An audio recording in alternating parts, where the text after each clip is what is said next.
বন্ধুরা সবাই কেমন আছো? আজ আমি রান্না করেছি অনুষ্ঠান বাড়ির মতন পনির স্টাফড পটেটো। এই রান্নাটা একদম নিরামিষ রান্না। নিরামিষের দিনে এই রান্নাটা থাকলে আর কিছুর প্রয়োজন হয় না। ভাত, রুটি, পরোটা সব কিছুর সাথে অনেক ভালো লাগে খেতে। আমার রান্নাটা ভালো লাগলে আমাকে ফলো করবে, লাইক, কমেন্ট, শেয়ার করবে আর আমার পাশেও থাকবে। এখন চলো রান্নাটা করি। প্রথমে আমি আলুগুলিকে হাফ সেদ্ধ করে নিয়েছি। তারপর খোসা ছড়িয়ে মধ্য থেকে দু টুকরা করে আলুর মধ্যটাকে ফাঁকা করে নিয়েছি পুরগুলি ভরার জন্য। তারপর ওর মধ্যে হলুদ নুন মাখিয়ে আলুগুলোকে ভালো করে লাল লাল করে আমি ভাজা করব।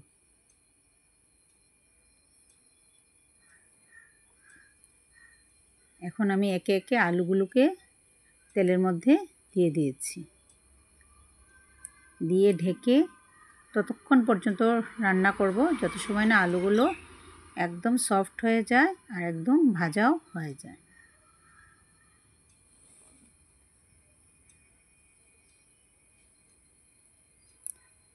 এখন আমি স্টাফড পটেটোর পুরটা রেডি করব। তার জন্য কড়াইতে আমি ঘি দিয়ে দিয়েছি। তারপর ওর মধ্যে ম্যাশ করা মটরশুঁটিগুলো দিয়ে দিয়েছি। দিয়ে ওর উপরে আমি আদা কাঁচা লঙ্কা বাটাটা দিয়ে ভালো করে মিক্স করে দেব। দিয়ে উপর থেকে ম্যাশ করা পনিরগুলো আমি দিয়ে দেব। দিয়ে অল্প সময় ভাজা করলেই আমার পুরটা রেডি হয়ে যাবে।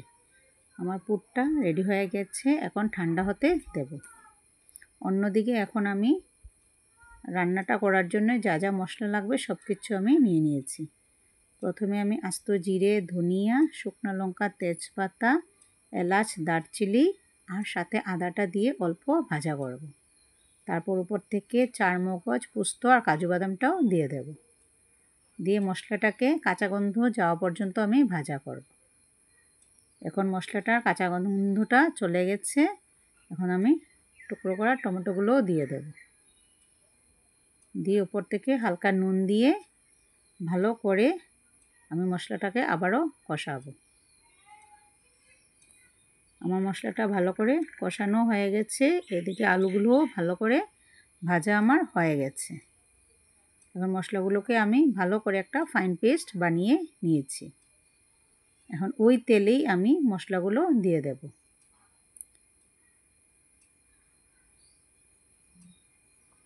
দিয়ে ও হালকা কষিয়ে ওর মধ্যে আমি সেদ্ধ করা মটরশুঁটিগুলোও দিয়ে দেব।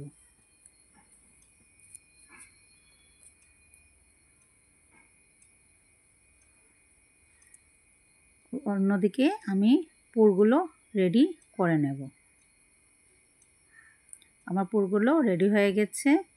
অন্যদিকে আমার মশলাটাও ভালো করে কষানো হয়ে গেছে। এখন যার যতটুকু পরিমাণ ঝোলের প্রয়োজন সেই অনুযায়ী জলটা দিয়ে দেবে। দিয়ে ঝোলটা ফুটে উঠলে পরে ওর মধ্যে একে একে পুরগুলো দিয়ে দেবে। দিয়ে কম আঁচে রান্নাটা করবে। আলুগুলো আমার আগের থেকেই সেদ্ধ করা আছে। এখন উপর থেকে মেথি পাতাটা আমি ছড়িয়ে দেব। দিয়ে অল্প ঘি দিয়ে আমি রান্নাটা করব।